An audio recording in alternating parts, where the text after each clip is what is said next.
Hey everybody, it's Jeremy Lockhorn from the 4As, checking in again from South by Southwest 2025. I'm here in the immersive XR VR space that they've set up, and I've got my friend Andrew Klein from Publicis Group joining us today. So please introduce yourself, tell us a little bit about your role. Yeah, thank you so much for having me. I'm Andrew Klein. I lead creative technology for Publicis Media, PMCI, which stands for Publicis Media Content and Innovation. And I'm here at South by Southwest, my favorite time of the year, to find some really cool stuff. And I think I found some really good stuff today. Awesome, yeah, that's great to hear. So tell me about the cool stuff. Like, what has caught your eye here in the show? I mean, like my whole, as a creative technology lead, my role is about finding what is going to be that awesome, magical experience, technology, and platform that are going to get audiences and people really excited. So I love South by Southwest because it's a different spin on technology. Out on the heels of CES, which is all consumer tech. Yep. I want to see how is that being applied. And when you come to South by Southwest, it's all about storytelling. And for us, is how we work with brands and look to push brand stories forward.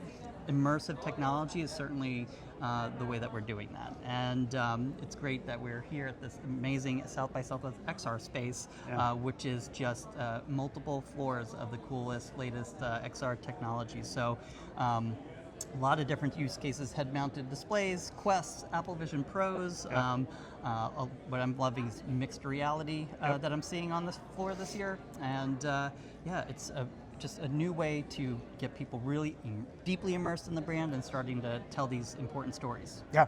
So for folks that are not super familiar, can you talk a little bit about the difference between mixed reality and augmented reality and virtual reality? Yes, all the XRs. So this is the XR space, which is kind of like that catch-all for all things reality.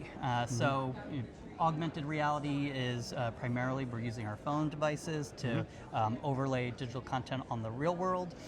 For the last 10, 15 years, we've been using virtual reality. Now, virtual reality is wearing a headset, and it is transporting you to a completely new environment and new place. You're no longer where you were. Yep. But over the last couple years, especially with the rise of Apple Vision Pro and the Quest 3 headset from Meta, pass-through cameras are allowing us to now see our environments around us and then have that digital content overlaid, but not looking through a phone. So it really provides you with this magic, fully immersed experience. And again, we're seeing some really interesting applications of that, both fun and just unbelievable narrative storytelling that's happening as well with the use of this technology. Great. Is there a specific example that's caught your eye, either here or elsewhere? I mean, there is a lot of different unique experiences here, but what I really loved was an experience called Monster Hunter. It allowed you to really lean into that mixed reality experience where your environment can come to life in a new magical way. So you put on this headset and you step into what they've created with like a little space station, and it's reactive to all these different markers that are on the wall, which just look like artwork, but they're actually specially triggering experiences that you're having. So you have all this cool 3D content, holographic content before you, amazing audio narrative, and then as you look around, you're literally solving puzzles. And what they do in such a great way is that you're immersed, you're in your environment. You can see your hands, you can see other people walking around, but then at a certain point, you're able to teleport to another dimension, and that's actually where they activate the VR mode. So you're no longer in XR pass-through mode, you're now in VR, and you're transported to another dimension. They do it in such a great way that pulls you in and out of those different realities that it makes it magic. And that's what I'm trying to find is the magic here. Amazing. And so you see pretty immediate brand implications for that, I would imagine. Like, how can you apply that for your clients? Yeah, basically? absolutely. I mean, the more that we can allow people to engage and play, shop our products, the better. And when we can bring that to you in your home, and with the Quest 3, this is a very scaled product now. It's not nascent. This is a device that a lot of families have in their homes, and we can leverage this technology to bring amazing 3D content, amazing brand storytelling, but also like bringing opportunities to shop and connect in new ways. That's another cool thing that we're seeing is that connection. And so there's an XR experience that's all about live virtual reality. So that way you could have like a live, almost like a live theater experience, but fully digital, fully at home, but have real actors engaging with you. Now, in a world, those actors don't have to be actors. That could be brand characters. Right. Those could be mascots. Those could also be sales experts that could come and engage with you in an environment that's obviously very contextual for the brand and the story and the product that we're trying to pull together. But all this stuff is doing it in like ways that really move the needle as far as being different and magic, and again, that immersive storytelling seems to be the big thing that I'm finding here. It's been such a promise for so many years, and it really feels like it's finally becoming a reality, which is exciting. And reality maybe is a loaded word, but it's exciting to see it come to fruition, I guess. All the culmination of the technologies coming together, I think, is what is making it. Especially, you have a little bit of the AI too, that's making its way into these headsets, allowing you to control and engage, but then also have new types of characters, NPCs, non-player characters that are now AI-driven. So those can be brand personas. They can help understand all your products and not only help you, but kind of guide you, recommend things, or just have a great time. So. Amazing. So one of the challenges, I think, with any show like South by or CES or whatever, is that there's so much going on, there's so much hype, there's so much noise. How do you go about the process of separating like what's real and what's impactful versus what is just like not interesting? Yeah, it's that's like, this is my job description. I'm a tech truffle pig, so I am literally looking for what is that next amazing thing. And I remember from many South by Southwest. This is I think my 9th or something like that. Meerkat and the rise of live streaming. And you get these like weird nascent startup apps that could pop up and become the next big thing. That little Meerkat app evolved into what is live streaming on all social platforms now. So these little things that happen at South by Southwest can have big impact. And for what we're looking for, we're looking for opportunities that we could identify that are something that we can activate now or in the near immediate future, but also what are going to be those technologies in 5 years that are going to be something. And that's where I'm trying to identify both of those. Like, what is something that I think is going to be starting to trend, and then where are things that we could actually apply and start using right now. And that's the best thing about South by Southwest, is networking with these amazing companies and startups who are hungry to work with brands. But we have to also put our lens at as agencies that as our clients' agency partners to understand, is this technology that can be used today? Is it compliant in it? Because a lot of these things are very interesting and new, and a lot of AI. Is it compliant? Is that something we could even use? Can it scale? Not that it needs to be scalable right now. The scale question is the critical one, right? But as a media agency and having the capability to amplify and distribute these experiences, drive audiences at scale to them, that is not necessarily the biggest hurdle anymore. So we could drive audiences to something completely new without it having like a pre-existing platform.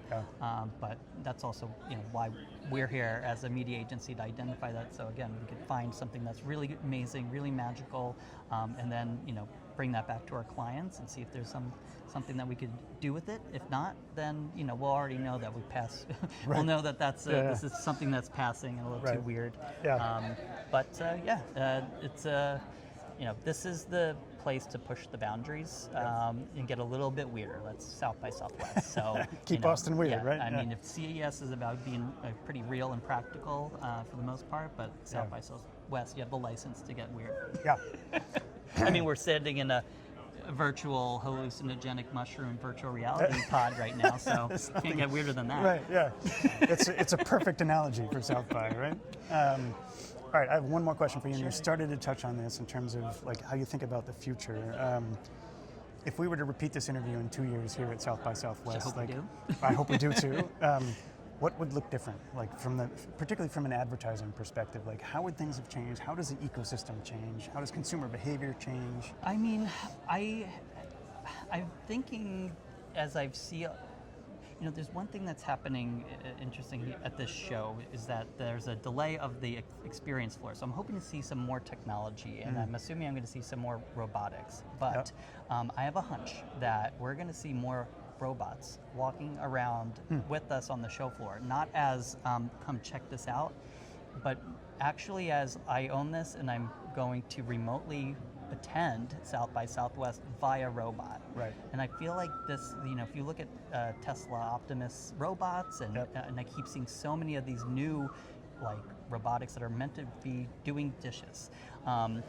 And people walking around malls with them. There's no reason why people won't start renting them out and letting you walk around a show floor and say hi to people and have your voice come out, and you're just remoting it from behind at home. Right. And so I think you're going to have like real robotic remote attendees that have people, and I think that's weird enough at South by Southwest to happen in the next probably maybe like 3 to 5 years. Yeah, that's fascinating. Where they'll be hanging out with us, and we're going to see more of those robotics coming along into all brand experiences too. I mean, this is what where it's going is this physical AI from Gen AI now into physical AI investments, and I was happy to see a lot of those robotic delivery robots all over Austin, waving at them, and so having these more interactive biped robots, I think you might actually see people remotely do like being there remote behind them and attending events, especially it's starting at South by Southwest. Yeah,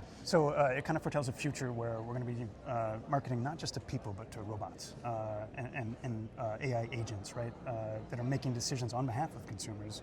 And it's a new skill that's going to be required of both agencies and their clients, right? Like, I'm not just marketing to people, I'm now having to market to an AI of some kind, and it's almost like the very beginning of SEO, like that skill, right, is going to come back. We absolutely believe that PMCI and our team, that these AI agents, everyone's going to have their own that's going to act as your chief of staff, and it's going to allow brands and entities and advertising and media in and out, but it's going to be the decider for you.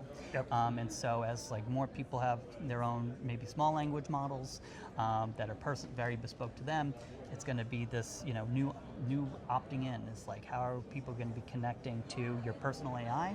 Can brands do that? Will you want to do that exchange of information? And the hope is that your data will be used so well and respectfully that you're just going to have these great results and offers, and just have a better life.